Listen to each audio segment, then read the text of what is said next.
There, we're starting. Oh, oh. Ooh, I'm gonna like.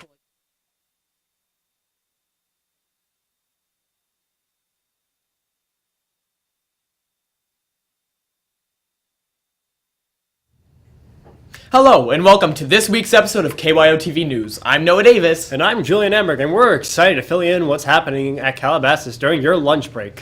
First off, huge shout out to the Calabasas football team for crushing Agora last Friday night. The Pack was victorious with a score of 38-28. It's our first win against Agora since 1998. Good job, Coyotes. This calls for some celebrating. And come support the Pack tonight for the Pink Pack football game and tailgate. We are going against Oak Park. Turn up in all your pink to support your fellow Coyotes and to celebrate Breast Cancer Awareness Month. And what better way to celebrate than on Halloween? But I'm not sure what to do yet. Well, knowing us Coyote, there's sure to be some fun. Just make sure you're careful. As fun as Halloween is, it can be dangerous. Yeah, like never eating candy from strangers before checking it out to make sure it's safe. There's some crazy people out there, you know? And bring a flashlight or something bright. The cars will see if you go trick-or-treating. It can be dark at nighttime. Hey Noah, want to hear a joke? Sure. Who did the ghost take to the prom? Who? His ghoul friend. Very funny. I have one too. Okay. Why do mummies make excellent spies? Why? They're good at keeping things under wraps. Oh, that's great. What about this one? What kind of boat pulls Dracula when he water skis? What? A blood vessel. These are great, but we better get back to the news. Right. I agree. But speaking of Halloween, let's check out the weather for tomorrow. Looks like you'll have good weather to celebrate with. Ah, true. It should be cooler with temperatures in the 70s and 80s. I would bring a sweater for the evenings, though. The weather stays nice this weekend, too, with highs in the mid-60s and 70s. You know what else looks fun? Coming to see the fall play called The Diviners.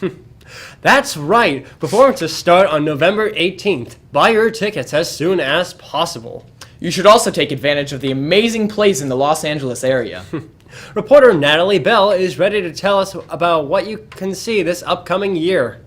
If you're in any type of theater class here at CHS, you're probably aware that you have to see a live play that is not a school production and write a review for it.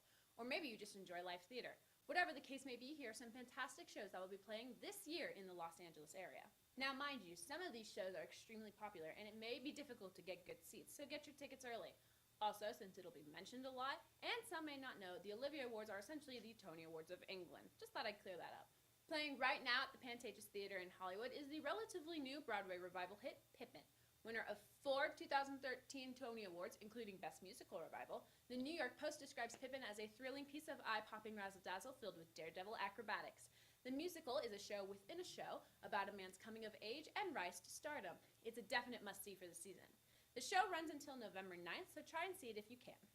Looking for something a little more mature and less whimsical? Look no further than Chicago, which will be playing at the Civic Arts Plaza in Thousand Oaks from April 9th to the 12th. This show is about a woman who gets arrested for murder, and her trial case gives her 15 minutes of fame. You may remember the really well-done film adaptation of the musical from back in 2012 starring Renee Zellweger and Catherine Zeta-Jones. Fun fact, Jones filmed the entire movie, including the dance scenes, while pregnant. Unbelievable. The musical has won quite a few Tonys, including Best Musical Revival back in 1997, and the film adaptation won 6 Academy Awards in 2003, including Best Picture. This show is unbelievable, and I highly recommend it. However, it's only showing for 4 days, so get your tickets as soon as possible. Since we have a limited amount of time here on the show, we couldn't cram in all the amazing shows that are going to be playing this season. For an extended version of this segment, go to KYOTV.com and check it out. Now back to you. Thanks, Natalie. I'm going to check these out. You can see more of Natalie's report on the KYOTV website. Hey Noah, did you know that it's officially college application season? No, I'm a sophomore. Well, for seniors like me, some applications are due as early as November 1st. The UC application goes live this weekend. Get your ACT and SAT scores sent and meet with your counselors, seniors. Speaking of test scores, we interviewed Mrs. Lutsky in the College and Career Center to find out what you need to do for those standardized tests.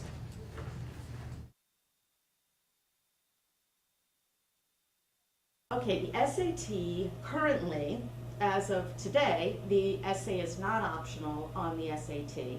The SAT is changing for our current ninth graders. So its class of 2018 will be 100% under the new SAT. But the SAT is an exam, it's a college preparation exam. It is standardized test that shows a college how prepared you are to enter their university. The ACT is also a standardized test that is for college qualification, and I always suggest take the essay. I don't know of that many colleges that accept the ACT without the essay, so just to be safe, I always say take the essay. As of today, because the SAT is changing, the ACT is curriculum-based. So the best way to describe it is that it's based on accumulated knowledge of your high school curriculum. The SAT tests reasoning in addition to the usual math and language material. It also tests your reasoning ability. So the way I like to describe it to students is that on an ACT you'll have 5 choices and there's a right answer. On the SAT you have 5 choices and there's a good answer or a best answer. There isn't necessarily a 100% right answer. Test optional schools are a little, to say that they don't take an SAT and don't take an ACT is a little bit untrue. Most of the tests, like NYU is a good example, they say they're test optional, which means that you can take an SAT or you can take SAT subject tests. So they still want some kind of standardized testing. And a lot of the now SAT optional schools want to see some sort of standardized test, whether it's an AP or some other curriculum-based testing. Okay, self-reporting is on an application, you put down your own scores. And so you indicate how you did in each section of the ACT or the SAT, and when your sitting was, and in some cases you get to make a combination, you get to make a combination of the scores to create a composite or super score. That is usually not the only thing you're supposed to do. I would say almost 100% of the time you have to then go into your ACT or SAT account and order official scores to be sent to your school. A high test score can usually bring up a medium GPA. A high test score, it can be qualifying for some kind of scholarships. In some cases, some schools will offer some scholarship, merit scholarship money if you're over a 30 on the ACT or over a 2100 on the SAT. And in some cases, it's a qualifying score just to be admitted. I would like to say that if you are trying to decide between the SAT and the ACT, I would say don't take the real test as your practice or deciding. You can go to almost any test prep company and they should give a low cost or free diagnostic. You can see me and I can give you some places that do that. We also offer mock tests, but I'm not a big fan of actually taking the real test to see how you like it. I think you should always be prepared when you go in to take these tests. We've been working so hard. We need a break. We sure do, which is exactly why you should buy your tickets at homecoming. Take advantage of those couples tickets, Coyotes. The dance will be here before you know it. Sure. The dances are always so much fun, which is why we know all you ladies out there may want to do something extra special. Of course we do. Yeah, girls, go all out. Regency Salon at the El Camino Shopping Center is ready to beautify you.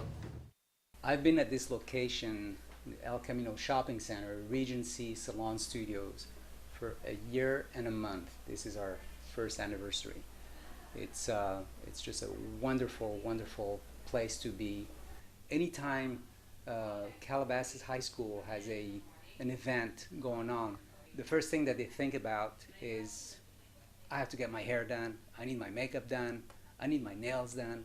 So the community in Calabasas utilizes the beauty professionals at every single event that happens within the schools. When it's time for homecoming dance or a prom situation or senior portraits or anything like that, I want to keep a person looking like who they are and not change them and not alter them in a way that makeup can do. So my belief is having a light touch and making makeup look as invisible as possible, but enhancing the beauty of the individual. I pretty much take my ideas from nature and compound them, transcend them into, you know, my colors, my shadows, my powders, my cream liners, and I feel that it's really beautiful to stick within the colors of the environment at that appropriate season. I have always extended discounts to students. A makeup application is usually $95, but students pay $70. The last 25 years that I've been in the community, Calabasas High School has been a wonderful flow of young clients within the salon, you know, whether it be